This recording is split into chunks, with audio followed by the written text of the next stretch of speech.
देश की राजधानी दिल्ली में एक लड़की को 12 से 14 किलोमीटर तक घसीटा जाता है और दिल्ली की मरी और सड़ी गली कानून व्यवस्था आंखें मूंदे बड़ी बेशर्मी से सोती रही। जब नग्न अवस्था में लड़की का शव मिला तो राजधानी की नग्न और बेशरम पुलिस लिपापोती करने में लग जाती है। दिल्ली के कंझावला इलाके से एक बहुत ही दिल दहलाने वाली घटना सामने आई है। बताया जा रहा है कि कल रात एक लड़की स्कूटी पे जा रही थी और उस लड़की की स्कूटी को ठोकर मारी एक गाड़ी ने, जिसमें 5 लोग नशे में धुत सवार थे। लड़की को चोट लगी, लड़की गिर गई और ये गाड़ी उस लड़की को घसीटते हुए कई किलोमीटर तक लेकर गई, जिस वजह से लड़की की मौत हो गई है। लड़की का नग्न शरीर पाया गया है दिल्ली की सड़कों पर।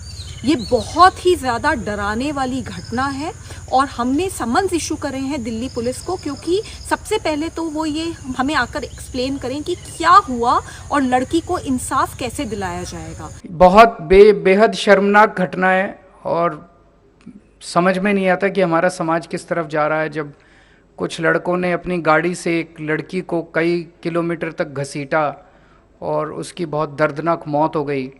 अभी उसका पोस्टमार्टम मैंने पता किया था, अभी पोस्टमार्टम शायद चल रहा है और जो भी उसकी रिपोर्ट आएगी मैं उम्मीद करता हूं कि और अपील करता हूं कि चाहे जितने भी रसूख वाले क्यों ना हों जो दोषी हैं, उनको सख्त से सख्त सज़ा मिलनी चाहिए। ऐसा ये तो रेयरेस्ट ऑफ रेयर क्राइम्स में आता है, ऐसे लोगों को तो फांसी की सज़ा मिलनी चाहिए।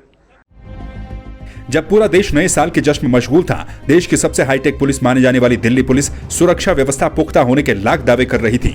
उस समय 20 साल की एक लड़की को कार सवार 5 लोग करीब 12 से 14 किलोमीटर तक घसीटकर मार डालते हैं। करीब 1.5 घंटे तक लड़की को सड़क पर घसीटा जाता है। पुलिस को इस बात की सूचना भी दी जाती है, लेकिन फिर भी पुलिस बेशर्म बनी रही। अब ये मुझे नहीं पता क्यों, लेकिन वो क्या नाम, वो लड़की को घसीटती हुई जा रही थी तो उसके चक्कर में बुलाया गया है, तो मेरे को इसलिए बुलाया यहाँ पे। पुलिस वाले से भी बोला, थोड़ी दूरी पे था पुलिस वाला। मेरे बेटे ने बोला कि भैया देख लो ऐसे ऐसा बात है, तो उसने अनसुनी कर दी। मामला दिल्ली के सुल्तानपुर का है।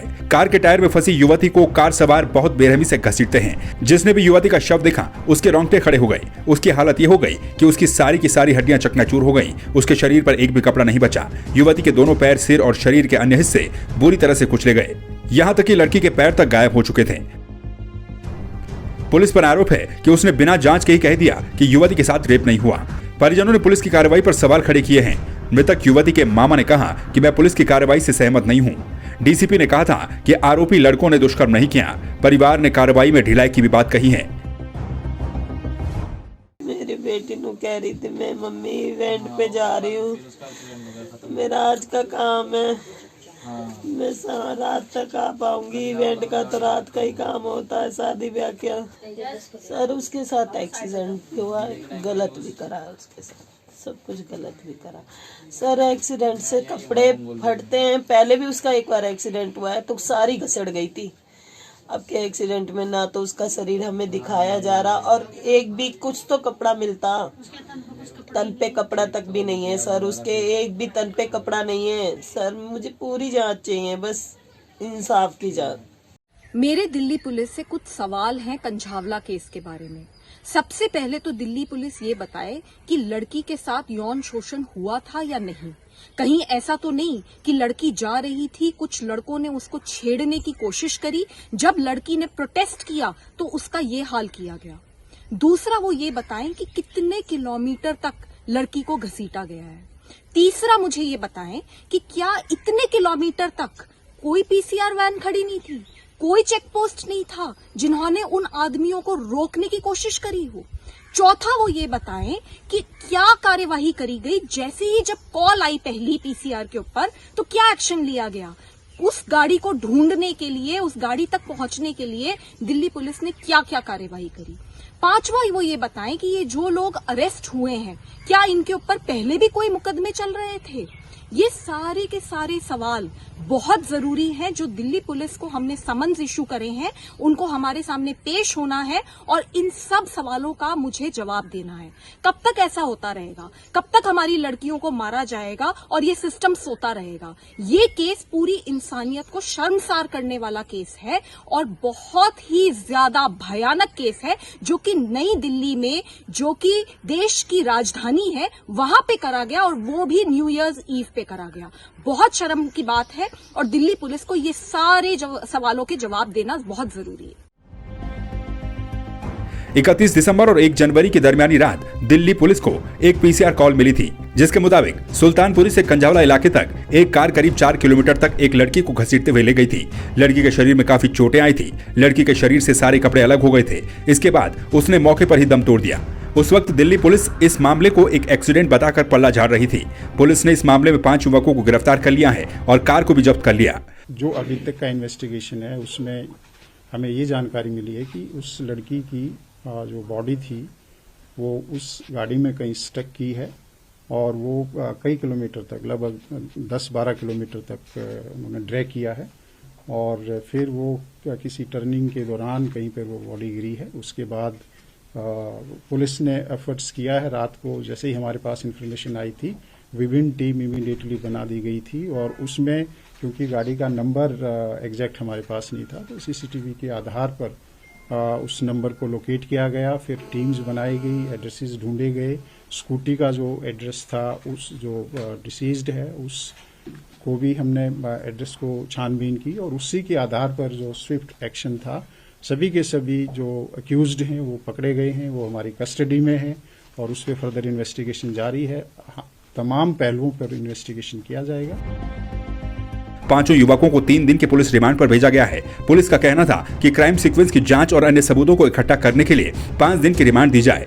पकड़े गए आरोपियों के नाम दीपक खन्ना, अमित खन्ना, कृष्ण, मिथुन, मनोज मित्तल है, जिनमें से एक मनोज मित्तल बीजेपी का नेता है। जो अभी तक अक्यूज्ड अरेस्ट किए गए हैं, 5 अक्यूज्ड हैं। वो दीपक खन्ना है जो कोई ड्राइवर है ग्रामीण सेवा में, एक दूसरा अमित खन्ना है, तीसरा एक कृष्ण नाम का आदमी है, चौथा एक मनोज मित्तल और 5वां मिथुन। 5 अभियुक्त हैं। अभी तक का जो इन्वेस्टिगेशन है उसमें पांचों को अरेस्ट कर लिया गया है और पीसी रिमांड लिया जा चुका है। अभी फर्दर इन्वेस्टिगेशन जारी है। इनको सीन ऑफ क्राइम पर लेके जाया जाएगा और जो इसमें व्हीकल यूज हुआ है उसकी प्रॉपर फॉरेंसिक एग्जामिनेशन कराई जा रही है। ये वो सुल्तानपुरी का स्टेशन है, पुलिस स्टेशन, जिसके अंदर आरोपी मनोज मित्तल बंद है और अब तक दिल्ली पुलिस और एलजी साहब की नींद नहीं खुली। उन्होंने ये नहीं बताया कि इस केस के अंदर लीपापोती क्यों की जा रही है, उस बच्ची को इंसाफ क्यों नहीं मिल रहा। क्योंकि इस पुलिस स्टेशन के बाहर जिस दरिंदे का होर्डिंग लगा हुआ है, आप देख सकते हैं, उसके ऊपर लिखा हुआ है मनोज मित्तल, जो कि आरोपी नंबर 5 है और इसी थाने के अंदर बंद है। और दिल्ली पुलिस के किसी अफसर ने और एलजी विनय सक्सेना ने आज तक ये बताने की हिम्मत नहीं की कि यह आदमी भारतीय जनता पार्टी का अध्यक्ष है। वहीं पुलिस की लापरवाही को लेकर दिल्ली में जोरदार प्रदर्शन देखने को मिला। दिल्ली के लेफ्टिनेंट गवर्नर विनय कुमार सक्सेना के खिलाफ लोग सड़कों पर उतरे और एलजी दफ्तर का घेराव किया। प्रदर्शनकारियों को रोकने के लिए पुलिस को वाटर कैनन का भी इस्तेमाल करना पड़ा। निकलो, दिल्ली के बेटी को इंसाफ दो। क्राइम सिटी बनती चली जा रही है। पूरे देश की क्राइम दिल्ली के अंदर हो रहे हैं और एलजी साहब की जिम्मेदारी है कि क्राइम को रोकने की। एलजी साहब कोई काम नहीं करते, दिन भर राजनीति करते हैं। जो घटना घटी है ये बहुत विभत्स घटना है। ऐसा लग रहा है जैसे जिस तरह से हमारी बहनें सुरक्षित नहीं है, किस तरह से 10-10 से 11-11 किलोमीटर तक उसको सड़कों पर घसीटा जाता है, पुलिस कुछ नहीं करती। विनय सक्सेना को दिल्ली का एलजी बनने का अधिकार नहीं है। विनय सक्सेना इस्तीफा दे, क्योंकि अगर थोड़ी सी भी आपको इंसानियत बचाओ, थोड़ी सी भी शर्मिंदगी हो, तो इतनी बड़ी घटना होने के बाद आप कुछ ना कर पाए हो, आपको तुरंत इस्तीफा देना चाहिए।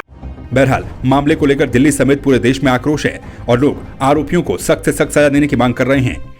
इस समाज की बेटी को न्याय दिलाने के लिए, दिल्ली की बेटी को न्याय दिलाने के लिए हर तरीके से माननीय मुख्यमंत्री अरविंद केजरीवाल जी के साथ नेतृत्व में उनके खड़े हैं और बेहतर से बेहतर वकील और बेहतर से बेहतर कदम उठाए जाएंगे ताकि दरिंदों को फांसी की सजा हो सके और इन लोगों के ऊपर लगाम लगाई जा सके कि अगर तुम कितना भी संगीन आरोप कर लोगे और पुलिस को का मुखौटा पहनकर उसको जो लीपापोती कर दबा दोगे, हम ऐसा नहीं होने देंगे। हम अपनी इस बेटी के लिए आवाज बुलंद करेंगे, इस परिवार को न्याय दिलाएंगे और आरोपियों को सख्त से सख्त सजा दिलाने के लिए आवाज बुलंद करेंगे। ब्यूरो रिपोर्ट संवाद 365।